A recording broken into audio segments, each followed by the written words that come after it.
aujourd'hui je vous fais une vidéo sur une des choses dont on parle peu, mais qui nous éloigne de la guérison, du mieux-être et de retrouver une relation apaisée avec nous-mêmes.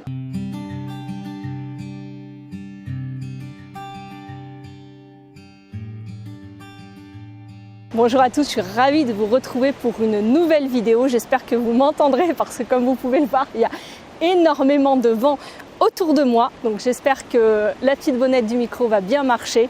Aujourd'hui, je vous retrouve donc pour une vidéo, la dernière vidéo de l'année avec un titre un petit peu énigmatique.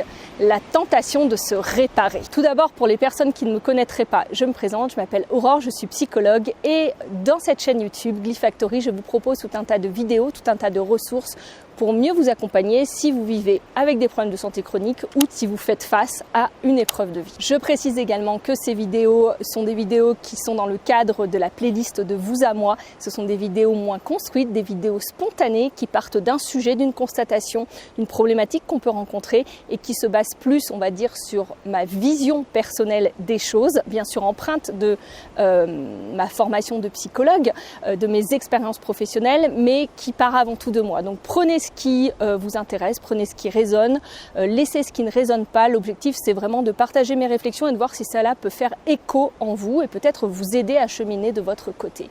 Donc aujourd'hui, on va parler d'un sujet dont on parle peu, mais qui pour moi est vraiment central et c'est pour ça que j'ai appelé la tentation de se réparer. Parce que de plus en plus, je vois passer sur les réseaux sociaux beaucoup d'injonctions paradoxales. Qu'est-ce qu'une injonction paradoxale?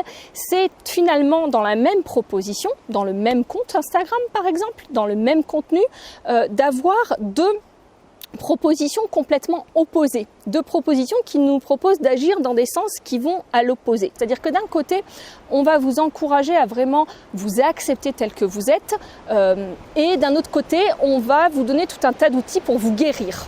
Donc d'un côté, on vous dit que ce que vous êtes est OK. J'espère que vous m'entendez, il y a vraiment beaucoup de vent. J'attends que la bourrasque passe. Et de l'autre, on va vous proposer plein d'outils pour vous guérir, donc partant de l'idée qu'il y a quelque chose qui ne va pas chez vous. On se retrouve à intégrer, internaliser ces injonctions paradoxales. C'est-à-dire que ce que vous voyez sur les réseaux, vous le vivez en vous. Vous allez vous retrouver avec une petite voix qui d'un côté vous dit bon ce que je suis convient et c'est ok que je me détende là-dedans et c'est ok que j'accueille ce qui se passe là tout de suite, et d'un autre côté une petite voix qui va vous dire non, c'est pas possible, je peux pas être comme ça, cette partie de là c'est une partie de moi que je n'aime pas, je veux pas la voir. Alors attention, là je parle bien de ce qui se passe au niveau psychique, je ne vous parle pas de symptômes, je ne parle pas de maladie directement, je parle des conséquences de la maladie, des conséquences qui fait que psychiquement ça peut créer beaucoup de culpabilité, beaucoup de mal-être, ça peut affecter notre santé mentale. Je parle plus de cet aspect-là dans cette vidéo. Donc d'un côté, on aurait ce que je suis convient, comment je réagis convient. De l'autre côté, non, il faudrait que je fasse plus, il faudrait que je fasse mieux. Il faudrait que j'agisse de telle ou telle manière et je suis faible et vous savez, toutes ces injonctions qui arrivent là. Et face à ces deux types de choses qui se passent en vous, vient cette fameuse tentation de se réparer. En fait, on va avoir tendance à se scinder, se dire il y a une partie de moi qui convient et il y a une partie de moi qui ne convient pas. On va avoir tendance à accepter cette partie-là et à chercher à changer, à rejeter, à nier ou à changer cette partie-là en se disant qu'elle ne convient pas. Et c'est normal, notre cerveau est fait comme ça, notre cerveau, il est fait pour rationaliser, pour faire sens de tout ce qui nous arrive, pour justement créer de la certitude, parce que sans certitude, on n'arrive pas à avancer. Et quand on vit avec des problèmes de santé, quand on vit avec des problèmes de santé physique, quand on vit avec des problèmes de santé psychique, on est dans l'incertitude et on n'arrive plus à avancer. Donc en fait, le cerveau essaye de retrouver du contrôle en faisant sens de ce que vous êtes en train de vivre. Et quand il a cette petite voix là qui dit ça convient pas et là il y a un problème, il va s'emparer de ce problème pour vous trouver une solution.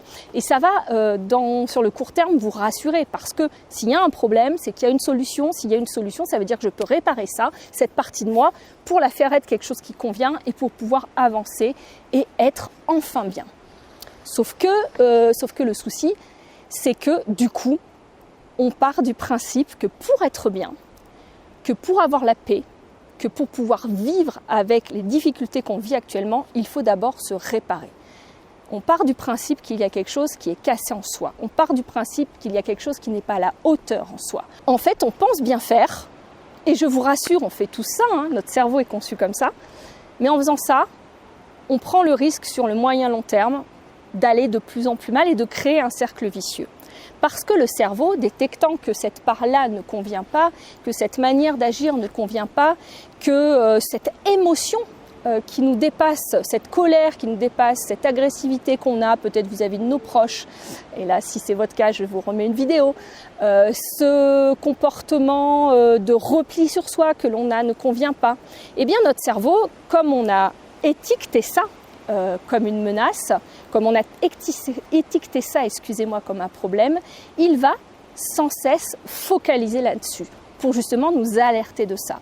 Et plus le temps va passer, plus on va devenir ultra fort à détecter ce problème. C'est-à-dire qu'on aura juste une petite sensation peut-être de se déconnecter, de se dissocier, de n'avoir envie de rien. Et tout de suite, cette sensation va être amplifiée par notre cerveau pour nous dire « Oh, il y a ça, il faut vite résoudre ce problème ». Et en fait, on fait un cercle vicieux comme ça sur quelque chose qui initialement était une réaction normale, mais qu'on a érigé en problème, qu'on a érigé en partie de notre identité qui ne conviendrait pas.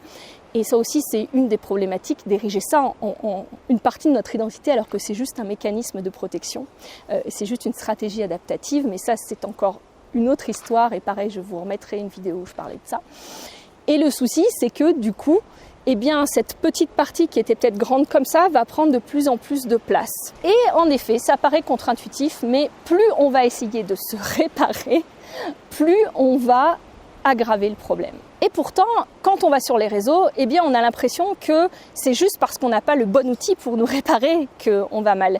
Et du coup, eh bien, on se retrouve à passer des heures à chercher des solutions, à envoyer des messages à droite, à gauche, à tout le monde pour trouver une solution, à multiplier les consultations pour trouver une solution, à demander des exercices, à essayer des exercices qui quelquefois nous aggravent encore plus parce que la manière dont on le met en place et la personne que l'on est, de par la personne que l'on est peut-être et notre histoire de vie, ça ne convient pas et ça va encore aggraver certaines problématiques. Donc j'avais envie de vous sensibiliser à ça aujourd'hui, sur cette tentation de se réparer qui, malgré le fait qu'on a l'impression que c'est logique, c'est la bonne solution, puisqu'il y a quelque chose qui n'irait pas, on le répare, on le change et ça va mieux.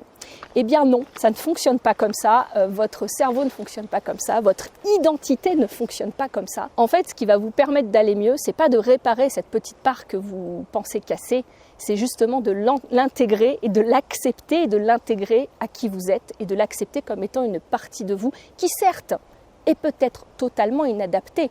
Quand vous vous mettez à hurler, quand vous vous mettez à avoir des crises de colère, si on parle d'émotions, quand vous vous mettez à vous replier sur vous, à ne plus sortir parce que vous n'en pouvez plus ce que vous vivez et que vous savez que sur le long terme, c'est pas la bonne solution. En effet, c'est peut-être pas rationnellement la stratégie la plus adaptée. En fait, il faut trouver le bon équilibre entre ne pas s'enfoncer là-dedans et renforcer ce chemin cérébral où vous ne réagiriez plus que comme ça, et où du coup, eh bien, ça se renforcerait.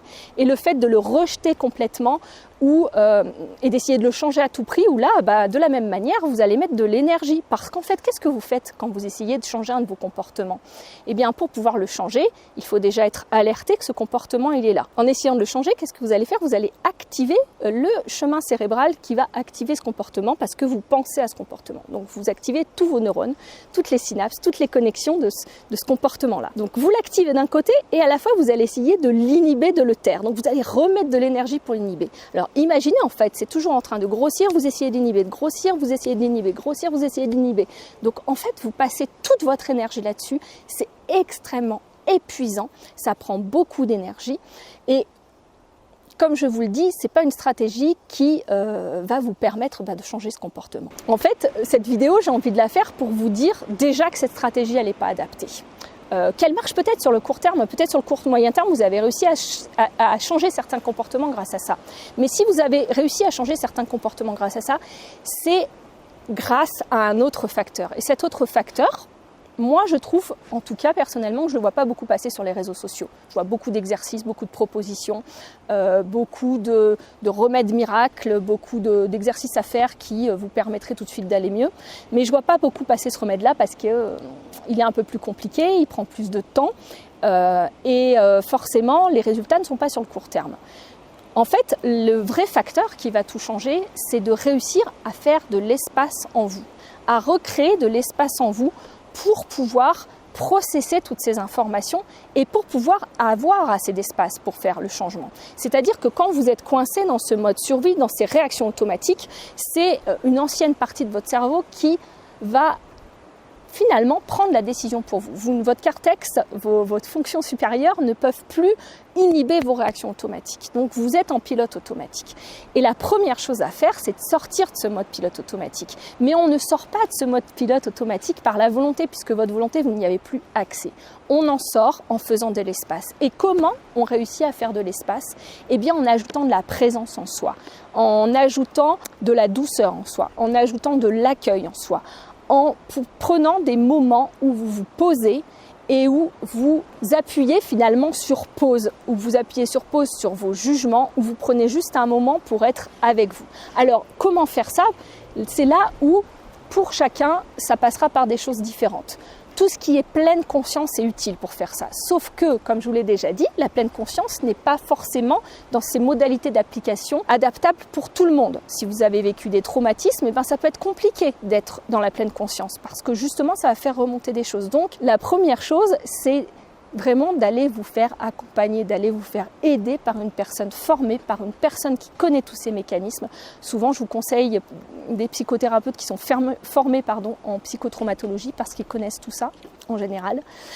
L'idée, c'est vraiment de trouver ce qui va fonctionner pour vous au regard de qui vous êtes, au regard de comment vous fonctionnez, au regard de votre histoire de vie, au regard de ce qui vous fait du bien et au regard de vos croyances, au regard de plein de choses pour réussir à faire de l'espace en vous et à être présent en vous, à être centré en vous pour observer finalement tous ces jugements, pour observer cette partie-là qui aurait tendance, vous auriez tendance à vous dire elle ne convient pas et l'accueillir. L'accueillir pour l'intégrer tout en développant une partie de vous qui soit plus présente, qui soit bienveillante et qui puisse aider à cette intégration. Je vous avais fait, je suis en train de me dire que là c'est pas du tout clair ce que je suis en train de vous raconter. Je vous mettrai là, j'avais fait un petit reel, je crois qu'on dit comme ça, sur Instagram, où je vous parlais de la légende du loup noir et du loup blanc. Si vous ne l'avez pas vu, je vous mets mon compte Instagram là, allez la voir, ça résume un petit peu tout ce que je suis en train de vous dire là de manière beaucoup plus imagée, ça sera peut-être plus simple. Autrement, je peux prendre l'exemple avec un enfant, c'est-à-dire que si votre enfant, il est dépassé par ses émotions,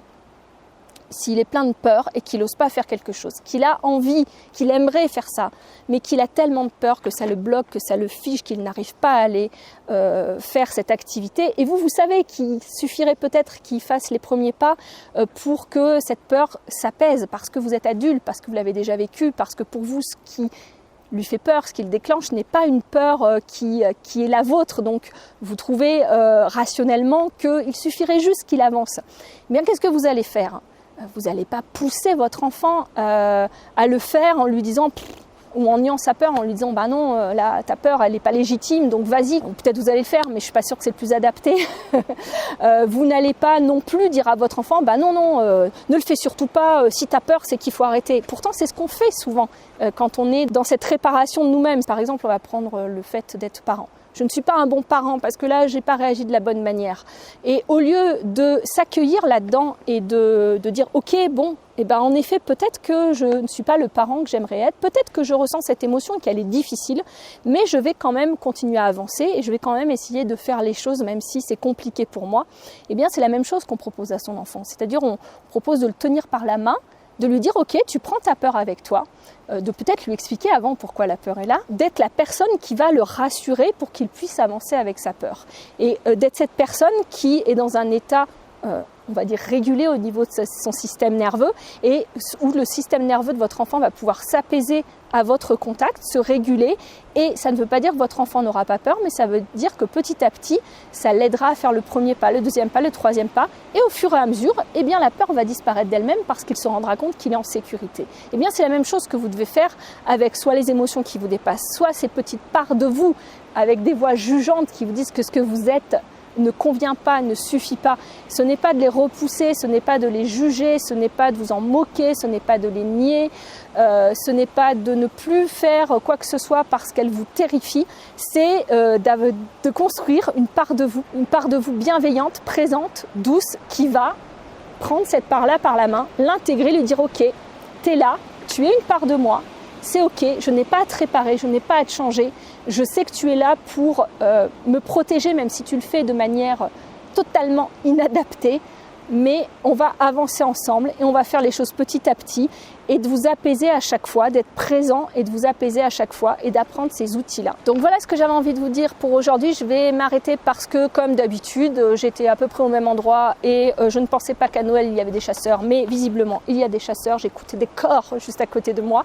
Je ne pense pas que vous l'entendrez avec le vent.